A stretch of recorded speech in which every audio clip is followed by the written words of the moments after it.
Hello student, हम जो है कैकेयी का अनुताप जो मैथिली शरण गुप्त की रचना साकेत महाकाव्य से लिया गया है, उसका आगे का भाग हम आपको समझाते हैं। इसमें हम व्याख्या बताएंगे, उस पहले की तरह जो है बताए हैं, जैसे कि अंडरलाइन क्या रहेगा, रेखांकित तत्वों की व्याख्या आएगी, 5 क्वेश्चन आएगा, वैसे ही इसकी हम व्याख्या बताएंगे। उससे 5 क्वेश्चन आएंगे। 5 क्वेश्चन कोई भी हो सकता है, तो हम आपको व्याख्या समझाते हैं। हे भरत भद्र, अब कहो अभीप्सित अपना, सब सजग हो गए, भंग हुआ ज्यों सपना।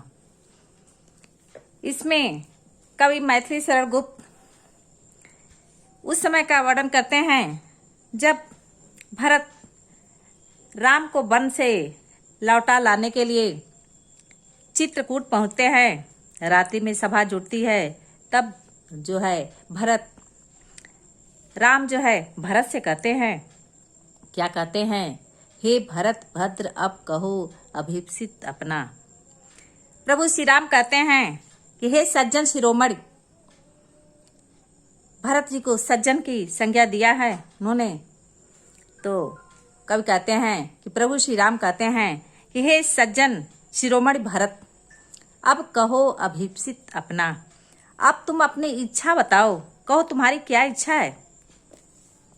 सब सजग हो गए, भंग हुआ ज्यों सपना। प्रभु श्री राम का यह प्रश्न सुनकर सभी लोग, सारे लोग जो थे, सावधान हो गए। भंग हुआ ज्यों सपना, मानो वे स्वप्न देखते देखते जग उठे हों। हे आर्य, रहा क्या भरत अभीप्सित, अब भी मिल गया अकंटक, राज्य उसे जब तब भी।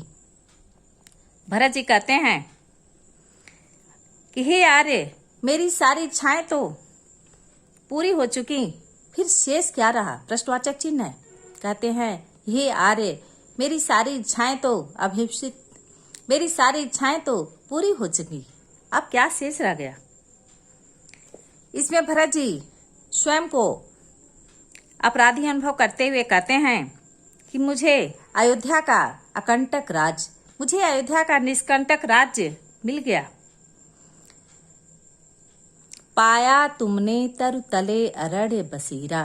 कहते हैं कि आपको जंगल में वृक्ष के नीचे, अरण्य बसेरा, आपको जंगल में वृक्ष के नीचे बसेरा मिल गया। रह गया अभीप्सित, शेष तदपि क्या मेरा। कहते हैं आपको जंगल के नीचे जो है जंगल में वृक्ष के नीचे बसेरा मिल गया, तो रह गया अभीप्सित, शेष तदप क्या मेरा। तो बस सारी इच्छाएं तो मेरी पूरी हो गईं। तन तड़प तड़प कर तप्त तातनी त्यागा। इसमें भरत जी इसमें बताते हैं कि अभीप्सित शेष तदपि क्या मेरा। उनके कहने का तात्पर्य है कि अब कहूं तो क्या कहूं। भरत जी यहाँ व्यंग के द्वारा स्वयं को धिक्कारते हैं और कहते हैं कि आप जो मेरे आराध्य हैं, निरपराध अयोध्या से निर्वासित होकर जंगल में कष्ट भोग रहे हैं, और मुझे सुख भोग के लिए अयोध्या का राज जब मिल गया है, तो इस घोर अपराध को सहते हुए भी मैं जीवित हूं। तो इससे बढ़कर ग्लानि मेरे लिए क्या हो सकती है। तो मैं ऐसी स्थिति में आपसे क्या कहूं। तो मेरी अब इच्छा ही क्या रह गई है। तन तड़प तड़प कर तप्त तातनी त्यागा। इसमें त कई बार आया है, इसलिए यहाँ अनुप्रास अलंकार हो गया। तन तड़प तड़प कर तप्त तातनी त्यागा, क्या रहा अभीप्सित और तथापि अभागा। कहते हैं भरत जी कहते हैं कि आपके वियोग में मेरे तात अर्थात राजा दशरथ ने तड़प तड़प कर अपने प्राणों का त्याग कर दिया।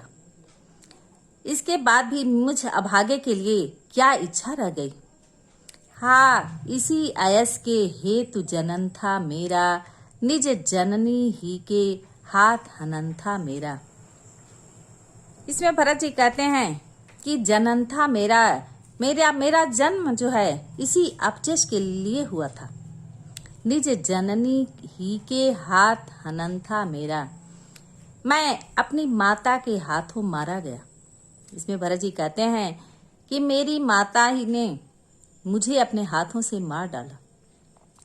अब कौन अभिप्सित और आर्य वह किसका। भरत जी कहते हैं कि हे आर्य, अब मेरे लिए कौन सी इच्छा है और किस लिए है। संसार नष्ट है भ्रष्ट हुआ घर जिसका। संसार पूरा संसार नष्ट हो गया और जिसका घर भ्रष्ट हो गया। मुझसे मैंने ही आज स्वयं मुंह फेरा। भरत जी कहते हैं मेरे अपनों ने स्वयं आज मुंह फेर लिया है, मुझसे ही मुंह फेर लिया है। हे आर्य बता दो तुम ही अभिप्सित मेरा। इसमें भरत जी के कहने का तात्पर्य है कि मैं स्वयं इस घोर अपराध को सहते हुए जीवित हूं। मेरे अंदर जो ग्लानि है उससे और बढ़कर क्या बात हो सकती है। हे आर्य बताओ अब मेरी इच्छा ही क्या है रह गई है। प्रभु ने भाई को पकड़ हृदय पर खींचा, रोदन जल से सविनोद उन्हें फिर सींचा। भरत के वचनों को सुनकर प्रभु श्री राम ने खींचकर भाई को अर्थात भरत जी को हृदय से लगा लिया।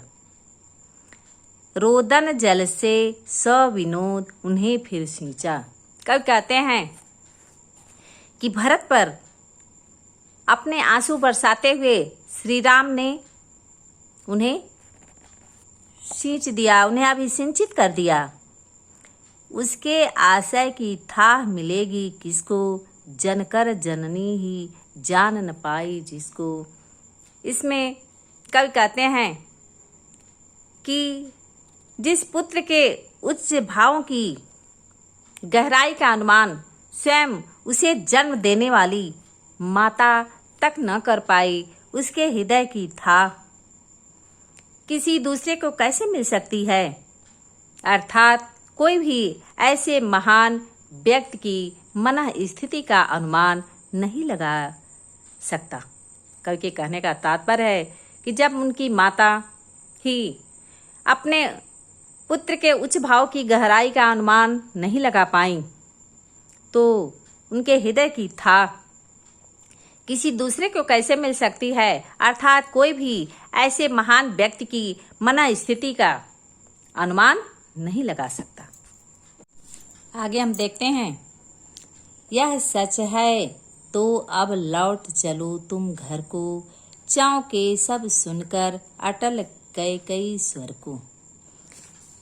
जब राम की बात सुनकर माता कैकेयी स्वयं को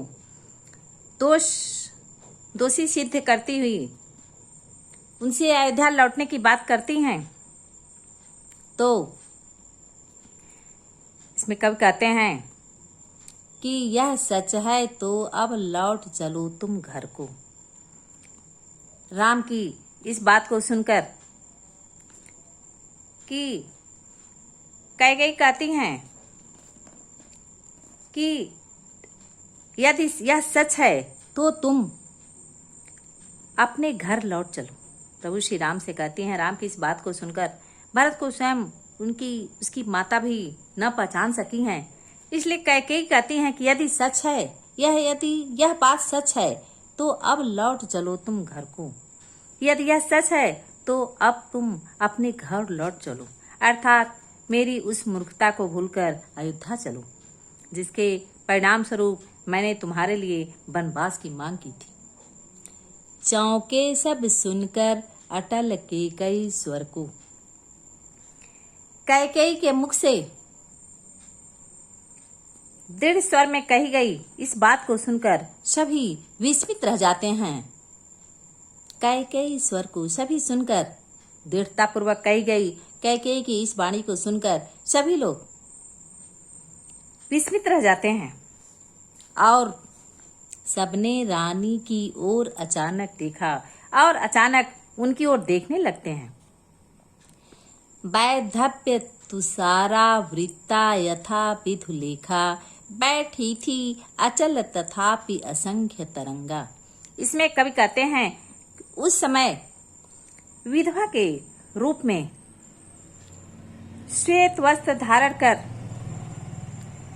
इस प्रकार कैकेयी प्रतीत हो रही थी, मानो तुषारा वृत्ता, मानो कुहरे ने चांदनी को ढक लिया।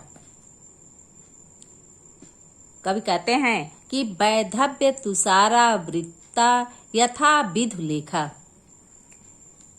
उस समय विधवा रूप में श्वेत वस्त्र धारण कर वे ऐसी प्रतीत हो रही थीं, मानो कुहरे ने चांदनी को ढक लिया। बैठी थी अचल तथापि असंख्य तरंगा, स्थिर बैठी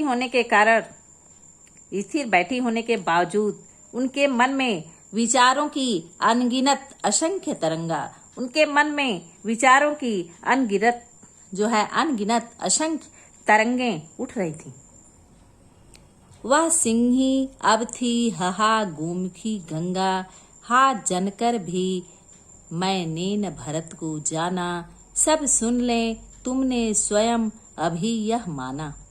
कैकेयी कहती हैं, इसमें कवि कहते हैं कि वह सिंही अब थी हहा गोमुखी गंगा, कभी सिंहनी के समान सिंहनी सी प्रतीत होने वाली रानी कैकेयी आज दीनता के भाव से भरी थी। आज वह गोमुखी गंगा, आज वह गंगा के सदृश, गंगा के समान शीतल, शांत और पावन थी, पवित्र थी। हा जनकर भी मैंने न भरत को जाना। कैकेयी आगे कहती हैं कि सभी लोग सुन लें, मैं जन्म देने के बावजूद भरत को न जान सकी, भरत को न पहचान सकी। सब सुन लें तुमने स्वयं अभी यह माना। अभी अभी राम ने भी इस बात को स्वीकार किया है। यह सच है तो फिर लौट चलो घर भैया, अपराधिन मैं हूँ तात तुम्हारी मैया। इसमें कैकेयी कहती हैं, वह राम से कहती हैं कि यदि तुम्हारी कही बात सच है तो तुम अयोध्या लौट चलो, क्योंकि अपराधीन कौन है? मैं हूँ। कहती हैं कि अपराधिनी तो मैं हूँ, भरत नहीं। तुम्हें वन में भेजने का अपराध मैंने किया है, अपराधी मैं हूँ तात। कहती है कि हे तात, मैं अपराधिनी हूँ क्योंकि वन में भेजने का अपराध मैंने किया है। इसके लिए मुझे जो दंड है वह दो, इसके लिए मुझे जो दंड देना चाहो दो, मैं इसे स्वीकार कर लूंगी, परंतु घर लौट चलो। उनके कहने का तात्पर्य है कि अन्यथा लोग भरत को दोषी मानेंगे। इसलिए कैकेयी उनसे कहती हैं कि हे तात, मैं अपराधिनी हूँ, भरत नहीं, अन्यथा यदि तुम नहीं लौटते हो तो सभी लोग भरत को दोषी मानेंगे। अब हमने ऐसे अंडरलाइन किया है, अंडरलाइन ये जो पैरा बहुत इंपॉर्टेंट है, हमने बताया है कि इसमें जो है शांत और करुण रस है, क्योंकि कैकेयी के मन में दुख है, दर्द है, विलाप है। साहित्यिक परिष्कृत खड़ी बोली है, गुण प्रसाद है। इसमें जो है प्रबंधात्मक शैली है, उत्प्रेक्षा, रूपक और अनुप्रास अलंकार है। इस प्रकार जो है हर पैरे से आपको 5 क्वेश्चन आएगा। इम्पॉर्टेंट पैरा है इसलिए हम बता देते हैं। जैसे पहला क्वेश्चन आता है, आप लोग हर बार की तरह जानते हो, संदर्भ आता है तो संदर्भ में आप लिखोगे प्रस्तुत पद्यांश हमारी पाठ्य पुस्तक काव्यांजलि या काव्य खंड में संकलित राष्ट्र कवि मैथिली शरण गुप्त द्वारा रचित कैकेयी का अंताप शीर्षक से उद्धृत है।